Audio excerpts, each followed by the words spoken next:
श्री गणेशाय नमः। अथ श्री विष्णु सतनाम स्तोत्रम्। नारद उवाच।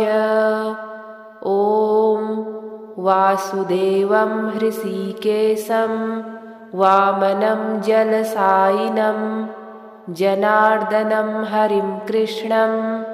श्रीवक्षं गरुडध्वजं वाराहं पुण्डरीकाक्षं नृसिंहं नरकान्तकम् अव्यक्तं शाश्वतं विष्णुम् अनन्तम् अजमव्ययम् नारायणं गदाध्यक्षं गोविन्दं कीर्तिभाजनं गोवर्धनोद्धरं देवं भूधरं भुवनेश्वरं वेत्तारं यज्ञपुरुषं यज्ञेशं यज्ञवाहकं चक्रपाणिं गदापाणिं शङ्खपाणिं नरोत्तमं वैकुण्ठं दुष्टदमनं भूगर्भं पीतवाससं त्रिविक्रमं त्रिकालज्ञं त्रिमूर्तिं नन्दिकेश्वरं रामं हयग्रीवं भीमं रौद्रं भवोद्भवं श्रीपतिं श्रीधरं श्रीशं मङ्गलं मङ्गलायुधं दामोदरं दमोपेतं केशवं केशिसूदनं वरेण्यं वरदं विष्णुम् आनन्दं वसुदेवजं हिरण्यरेतसं दीप्तं पुराणं पुरुषोत्तमं सकलं निष्कलं शुद्धं निर्गुणं गुणशाश्वतं हिरण्यतनुसङ्काशं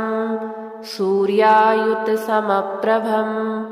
मेघश्यामं चतुर्बाहुं कुशलं कमलेक्षणं ज्योतिरूपम् अरूपं च स्वरूपं रूपसंस्थितं सर्वज्ञं सर्वरूपस्थं सर्वेशं सर्वतोमुखं ज्ञानं कूटस्थमचलं ज्ञानदं परमं प्रभुं योगीशं योगनिष्णातं योगिनं योगरूपिणम् ईश्वरं सर्वभूतानां वन्दे भूतमयं प्रभुम् इति नाम शतं दिव्यं वैष्णवं खलु पापहं व्यासेन कथितं पूर्वं सर्वपापप्रणाशनं यः पठेत् प्रातरुत्थाय स भवेद्वैष्णवो नरः सर्वपापविशुद्धात्मा विष्णुसायुज्यमाप्नुयात् चान्द्रायणसहस्राणि कन्यादानशतानि च गवां लक्षसहस्राणि मुक्तिभागी भवेन्नरः अश्वमेधायुतं पुण्यं फलं प्राप्नोति मानवः। नारद उवाच। ॐ वासुदेवं हृषीकेशं वामनं जलसायिनं जनार्दनं हरिं कृष्णं श्रीवक्षं गरुडध्वजं वाराहं पुण्डरीकाक्षं नृसिंहं नरकान्तकम् अव्यक्तं शाश्वतं विष्णुम् अनन्तम् अजमव्ययम् नारायणं गदाध्यक्षं गोविन्दं कीर्तिभाजनं गोवर्धनोद्धरं देवं भूधरं भुवनेश्वरं वेत्तारं यज्ञपुरुषं यज्ञेशं यज्ञवाहकं चक्रपाणिं गदापाणिं शङ्खपाणिं नरोत्तमं वैकुण्ठं दुष्टदमनं भूगर्भं पीतवाससं त्रिविक्रमं त्रिकालज्ञं त्रिमूर्तिं नन्दिकेश्वरं रामं रामं हयग्रीवं भीमं रौद्रं भवोद्भवं श्रीपतिं श्रीधरं श्रीशं मङ्गलं मङ्गलायुधं दामोदरं दमोपेतं केशवं केशिसूदनं वरेण्यं वरदं विष्णुम् आनन्दं वसुदेवजं हिरण्यरेतसं दीप्तं पुराणं पुरुषोत्तमं सकलं निष्कलं शुद्धं निर्गुणं गुणशाश्वतं हिरण्यतनुसङ्काशं सूर्यायुतसमप्रभं मेघश्यामं चतुर्बाहुं कुशलं कमलेक्षणं ज्योतिरूपम् अरूपं च स्वरूपं रूपसंस्थितं सर्वज्ञं सर्वरूपस्थं सर्वेशं सर्वतोमुखं ज्ञानं कूटस्थमचलं ज्ञानदं परमं प्रभुं योगीशं योगनिष्णातं योगिनं योगरूपिणम् ईश्वरं सर्वभूतानां वन्दे भूतमयं प्रभुम् इति नाम शतं दिव्यं वैष्णवं खलु पापहं व्यासेन कथितं पूर्वं सर्वपापप्रणाशनं यः पठेत् प्रातरुत्थाय स भवेद्वैष्णवो नरः सर्वपापविशुद्धात्मा विष्णुसायुज्यमाप्नुयात् चान्द्रायणसहस्राणि कन्यादानशतानि च गवां लक्षसहस्राणि मुक्तिभागी भवेन्नरः अश्वमेधायुतं पुण्यं फलं प्राप्नोति मानवः नारद उवाच ॐ वासुदेवं हृषीकेशं वामनं जलसायिनं जनार्दनं हरिं कृष्णं श्रीवक्षं गरुडध्वजं वाराहं पुण्डरीकाक्षं नृसिंहं नरकान्तकम् अव्यक्तं शाश्वतं विष्णुम् अनन्तम् अजमव्ययं नारायणं गदाध्यक्षं गोविन्दं कीर्तिभाजनं गोवर्धनोद्धरं देवं भूधरं भुवनेश्वरं वेत्तारं यज्ञपुरुषं यज्ञेशं यज्ञवाहकं चक्रपाणिं गदापाणिं शङ्खपाणिं नरोत्तमं वैकुण्ठं दुष्टदमनं भूगर्भं पीतवाससं त्रिविक्रमं त्रिकालज्ञं त्रिमूर्तिं नन्दिकेश्वरं रामं रामं हयग्रीवं भीमं रौद्रं भवोद्भवं श्रीपतिं श्रीधरं श्रीशं मङ्गलं मङ्गलायुधं दामोदरं दमोपेतं केशवं केशिसूदनं वरेण्यं वरदं विष्णुम् आनन्दं वसुदेवजं हिरण्यरेतसं दीप्तं पुराणं पुरुषोत्तमं सकलं निष्कलं शुद्धं निर्गुणं गुणशाश्वतं हिरण्यतनुसङ्काशं सूर्यायुतसमप्रभं मेघश्यामं चतुर्बाहुं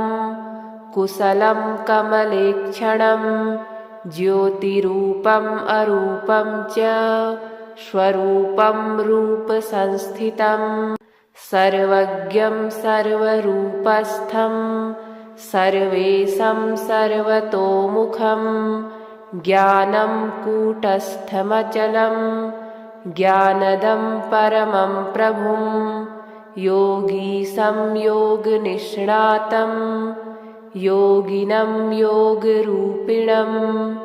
ईश्वरं सर्वभूतानां वन्दे भूतमयं प्रभुम् इति नाम शतं दिव्यं वैष्णवं खलु पापहं व्यासेन कथितं पूर्वं सर्वपापप्रणाशनं यः पठेत् प्रातरुत्थाय स भवेद्वैष्णवो नरः सर्वपापविशुद्धात्मा विष्णुसायुज्यमाप्नुयात् चान्द्रायणसहस्राणि कन्यादानशतानि च गवां लक्षसहस्राणि मुक्तिभागी भवेन्नरः अश्वमेधायुतं पुण्यं फलं प्राप्नोति मानवः। नारद उवाच ॐ वासुदेवं हृषीकेशं वामनं जलसायिनं जनार्दनं हरिं कृष्णं श्रीवक्षं गरुडध्वजं वाराहं पुण्डरीकाक्षं नृसिंहं नरकान्तकम् अव्यक्तं शाश्वतं विष्णुम् अनन्तम् अजमव्ययम् नारायणं गदाध्यक्षं गोविन्दं कीर्तिभाजनं गोवर्धनोद्धरं देवं भूधरं भुवनेश्वरं वेत्तारं यज्ञपुरुषं यज्ञेशं यज्ञवाहकं चक्रपाणिं गदापाणिं शङ्खपाणिं नरोत्तमं वैकुण्ठं दुष्टदमनं भूगर्भं पीतवाससं त्रिविक्रमं त्रिकालज्ञं त्रिमूर्तिं नन्दिकेश्वरं रामं रामं हयग्रीवं भीमं रौद्रं भवोद्भवं श्रीपतिं श्रीधरं श्रीशं मङ्गलं मङ्गलायुधं दामोदरं दमोपेतं केशवं केशिसूदनं वरेण्यं वरदं विष्णुम् आनन्दं वसुदेवजं हिरण्यरेतसं दीप्तं पुराणं पुरुषोत्तमं सकलं निष्कलं शुद्धं निर्गुणं गुणशाश्वतं हिरण्यतनुसङ्काशं सूर्यायुतसमप्रभं मेघश्यामं चतुर्बाहुं कुशलं कमलेक्षणं ज्योतिरूपम् अरूपं च स्वरूपं रूपसंस्थितं सर्वज्ञं सर्वरूपस्थं सर्वेशं सर्वतोमुखं ज्ञानं कूटस्थमचलं ज्ञानदं परमं प्रभुं योगीशं योगनिष्णातं योगिनं योगरूपिणम् ईश्वरं सर्वभूतानां वन्दे भूतमयं प्रभुम् इति नाम शतं दिव्यं वैष्णवं खलु पापहं व्यासेन कथितं पूर्वं सर्वपापप्रणाशनं यः पठेत् प्रातरुत्थाय स भवेद्वैष्णवो नरः सर्वपापविशुद्धात्मा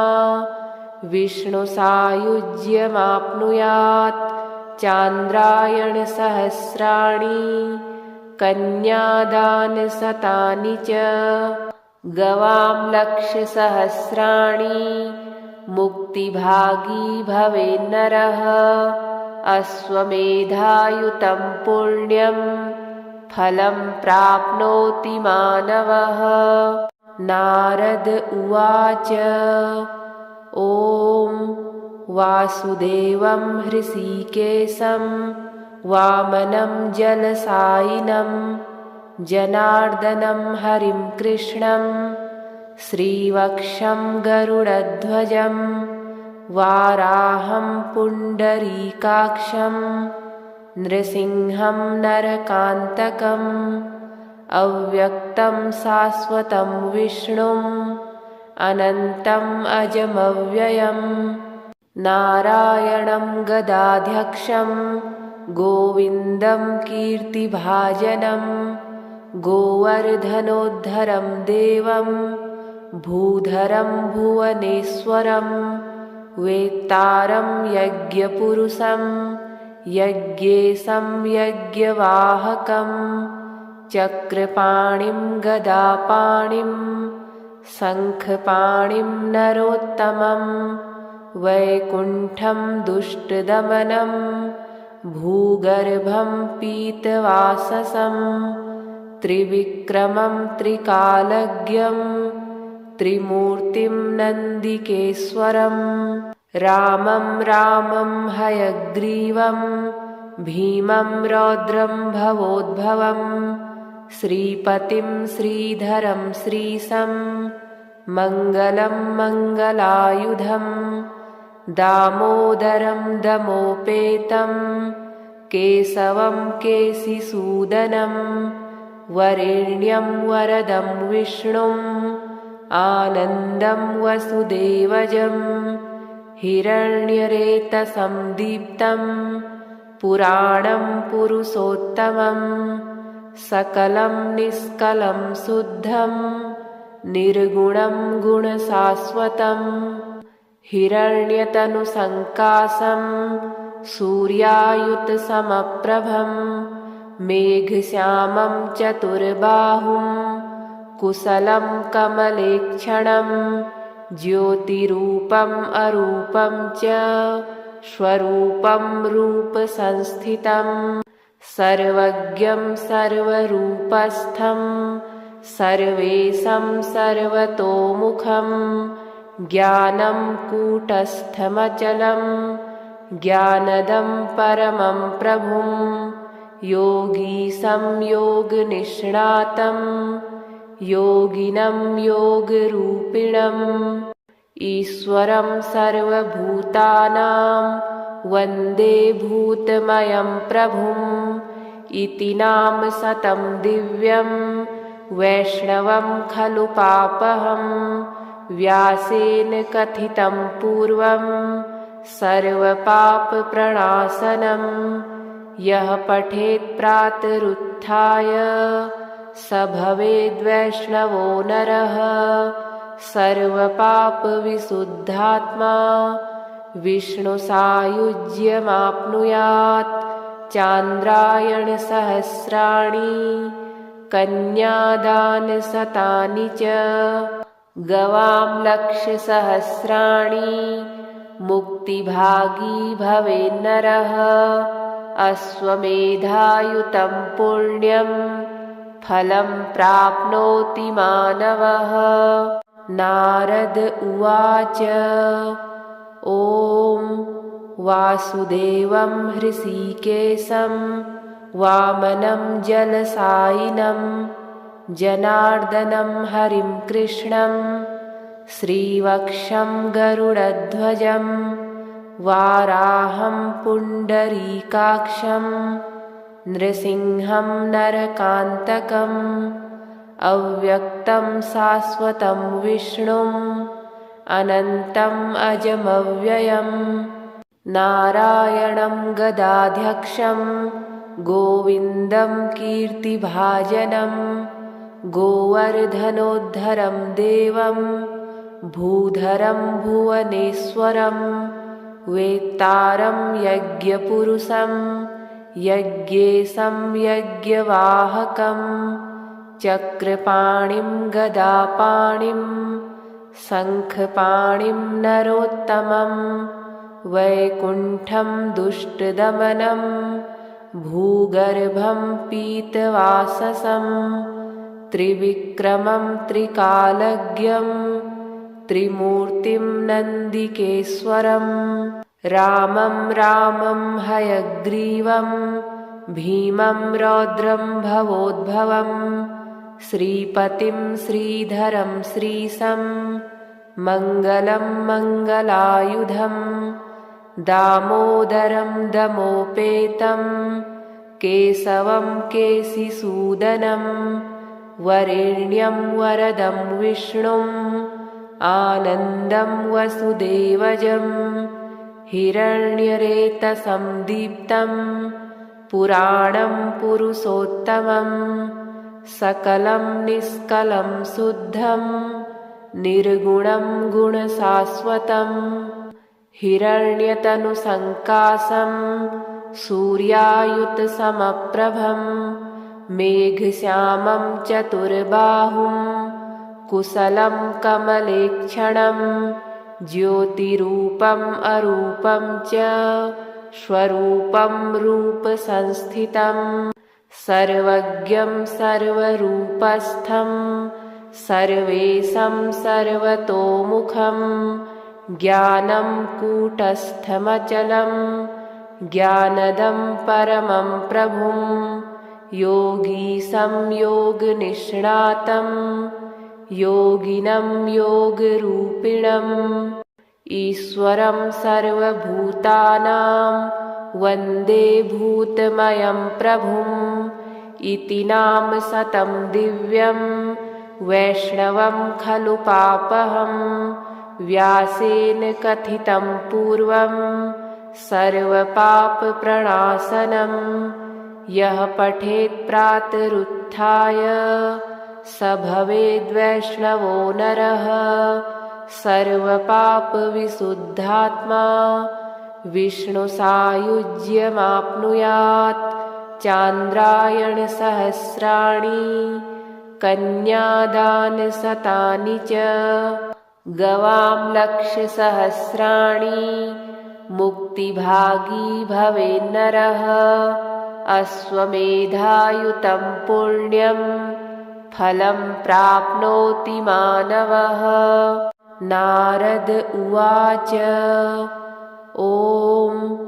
वासुदेवं हृषीकेशं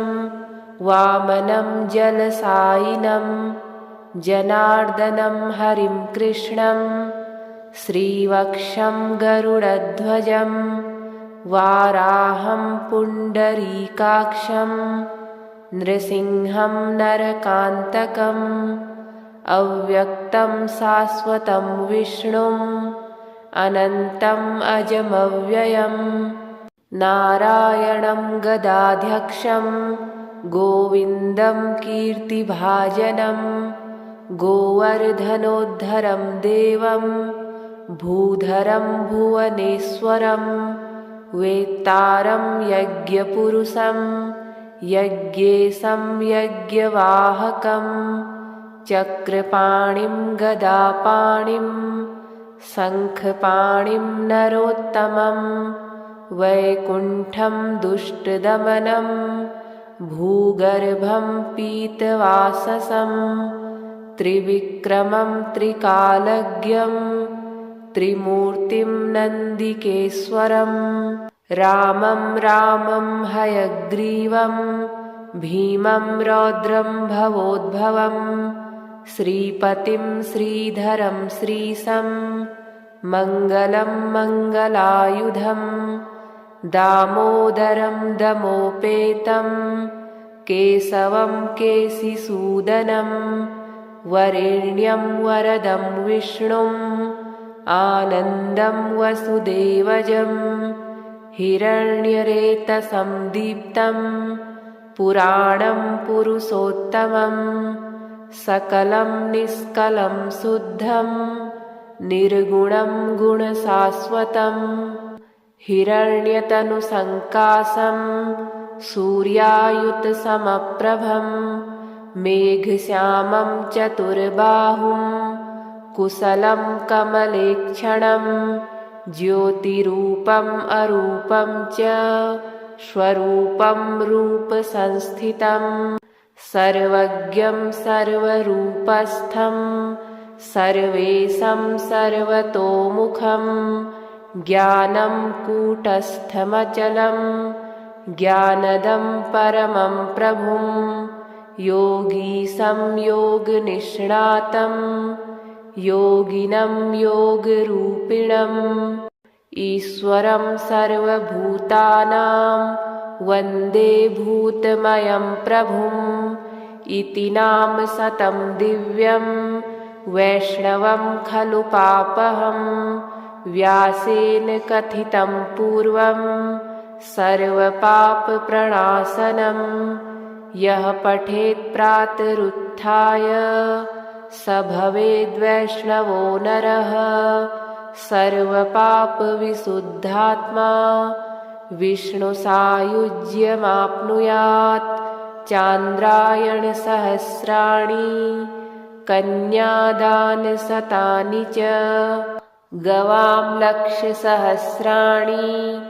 मुक्तिभागी भवेन्नरः अश्वमेधायुतं पुण्यं फलं प्राप्नोति मानवः। नारद उवाच ॐ वासुदेवं हृषीकेशं वामनं जलसायिनं जनार्दनं हरिं कृष्णं श्रीवक्षं गरुडध्वजं वाराहं पुण्डरीकाक्षं नृसिंहं नरकान्तकम्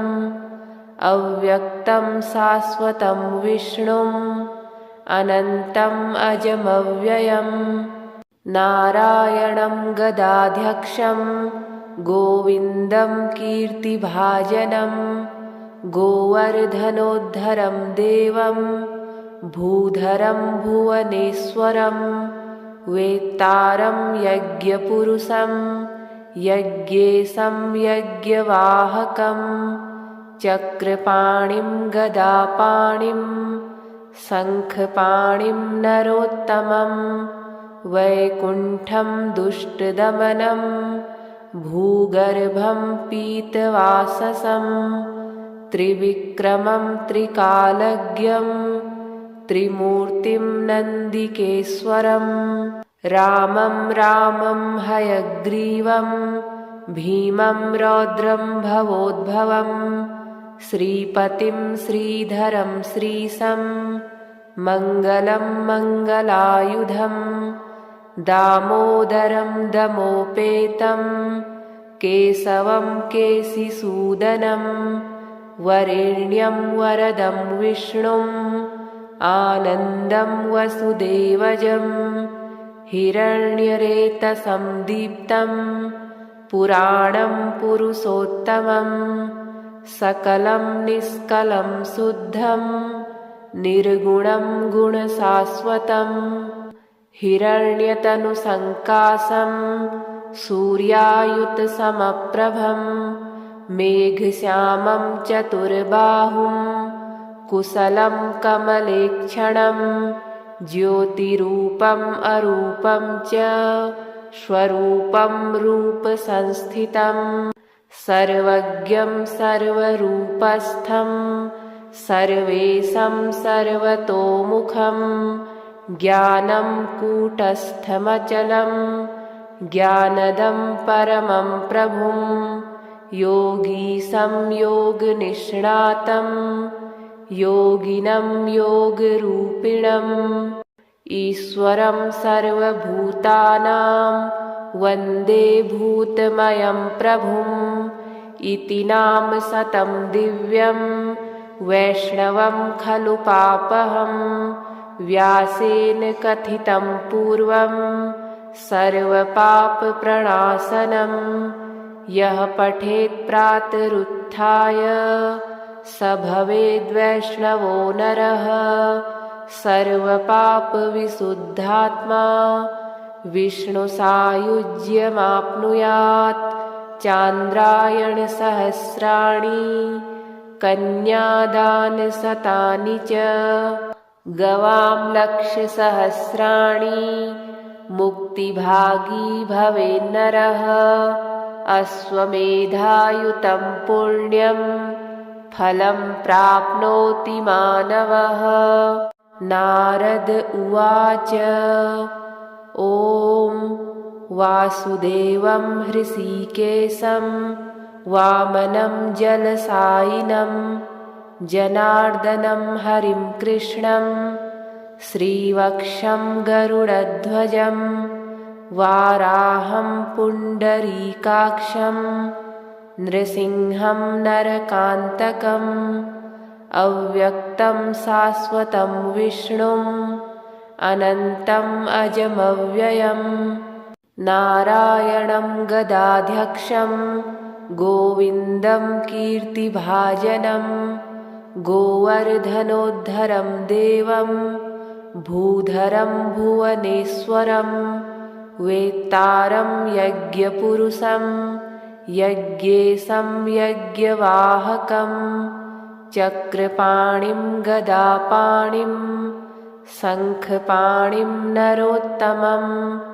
वैकुण्ठं दुष्टदमनं भूगर्भं पीतवाससं त्रिविक्रमं त्रिकालज्ञं त्रिमूर्तिं नन्दिकेश्वरं रामं रामं हयग्रीवं भीमं रौद्रं भवोद्भवं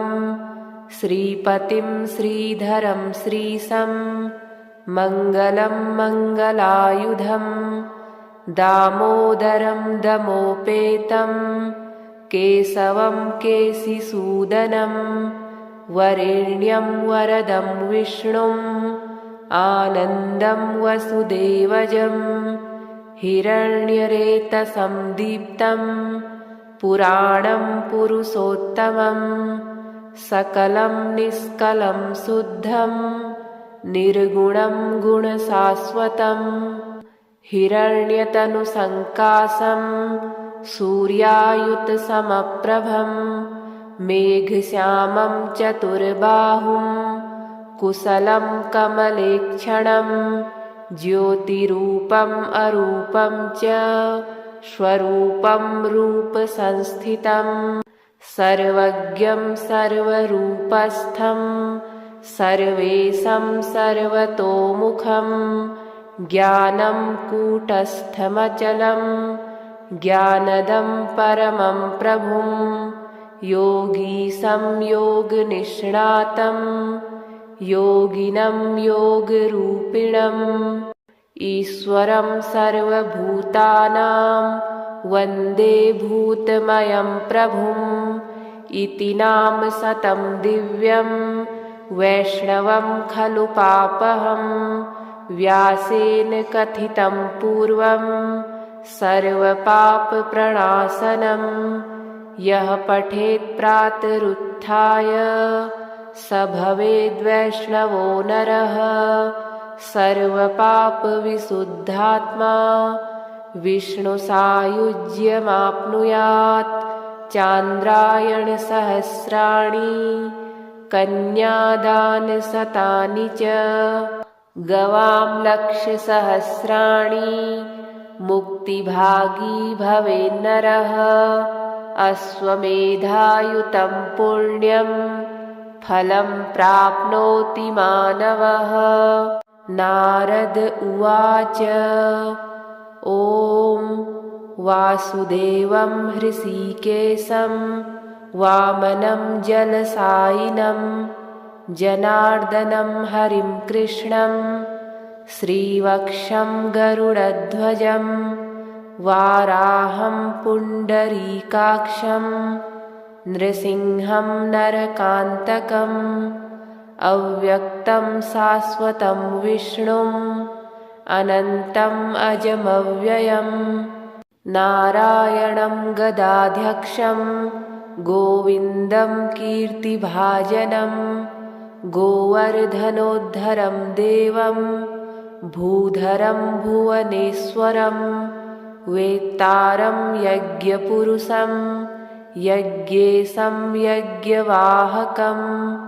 चक्रपाणिं गदापाणिं शङ्खपाणिं नरोत्तमं वैकुण्ठं दुष्टदमनं भूगर्भं पीतवाससं त्रिविक्रमं त्रिकालज्ञं त्रिमूर्तिं नन्दिकेश्वरं रामं रामं हयग्रीवं भीमं रौद्रं भवोद्भवं श्रीपतिं श्रीधरं श्रीशं मङ्गलं मङ्गलायुधं दामोदरं दमोपेतं केशवं केशिसूदनं वरेण्यं वरदं विष्णुम् आनन्दं वसुदेवजं हिरण्यरेतसं दीप्तं पुराणं पुरुषोत्तमं सकलं निष्कलं शुद्धं निर्गुणं गुणशाश्वतं हिरण्यतनुसङ्काशं सूर्यायुतसमप्रभं मेघश्यामं चतुर्बाहुं कुशलं कमलेक्षणं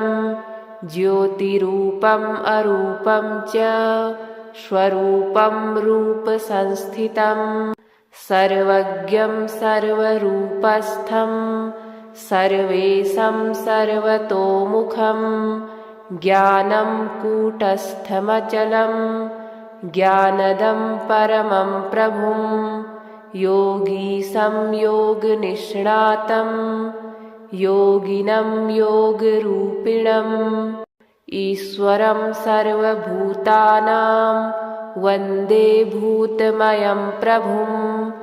इति नाम शतं दिव्यं वैष्णवं खलु पापहं व्यासेन कथितं पूर्वं सर्वपापप्रणाशनं यः पठेत् प्रातरुत्थाय स भवेद्वैष्णवो नरः सर्वपापविशुद्धात्मा विष्णुसायुज्यमाप्नुयात् चान्द्रायणसहस्राणि कन्यादानशतानि च गवां लक्षसहस्राणि मुक्तिभागी भवेन्नरः अश्वमेधायुतं पुण्यं फलं प्राप्नोति मानवः। नारद उवाच ॐ वासुदेवं हृषीकेशं वामनं जलसायिनं जनार्दनं हरिं कृष्णं श्रीवक्षं गरुडध्वजं वाराहं पुण्डरीकाक्षं नृसिंहं नरकान्तकम् अव्यक्तं शाश्वतं विष्णुम् अनन्तम् अजमव्ययम् नारायणं गदाध्यक्षं गोविन्दं कीर्तिभाजनं गोवर्धनोद्धरं देवं भूधरं भुवनेश्वरं वेत्तारं यज्ञपुरुषं यज्ञेशं यज्ञवाहकं चक्रपाणिं गदापाणिं शङ्खपाणिं नरोत्तमं वैकुण्ठं दुष्टदमनं भूगर्भं पीतवाससं त्रिविक्रमं त्रिकालज्ञं त्रिमूर्तिं नन्दिकेश्वरं रामं रामं हयग्रीवं भीमं रौद्रं भवोद्भवं श्रीपतिं श्रीधरं श्रीशं मङ्गलं मङ्गलायुधं दामोदरं दमोपेतं केशवं केशिसूदनं वरेण्यं वरदं विष्णुम् आनन्दं वसुदेवजं हिरण्यरेतसं दीप्तं पुराणं पुरुषोत्तमं सकलं निष्कलं शुद्धं निर्गुणं गुणशाश्वतं हिरण्यतनुसङ्काशं सूर्यायुतसमप्रभं मेघश्यामं चतुर्बाहुं कुशलं कमलेक्षणं ज्योतिरूपम् अरूपं च स्वरूपं रूपसंस्थितं सर्वज्ञं सर्वरूपस्थं सर्वेशं सर्वतोमुखं ज्ञानं कूटस्थमचलं ज्ञानदं परमं प्रभुं योगीशं योगनिष्णातं योगिनं योगरूपिणम् ईश्वरं सर्वभूतानां वन्दे भूतमयं प्रभुम् इति नाम शतं दिव्यं वैष्णवं खलु पापहं व्यासेन कथितं पूर्वं सर्वपापप्रणाशनं यः पठेत् प्रातरुत्थाय स भवेद्वैष्णवो नरः सर्वपापविशुद्धात्मा विष्णुसायुज्यमाप्नुयात् चान्द्रायणसहस्राणि कन्यादानशतानि च गवां लक्षसहस्राणि मुक्तिभागी भवेन्नरः अश्वमेधायुतं पुण्यं फलं प्राप्नोति मानवः।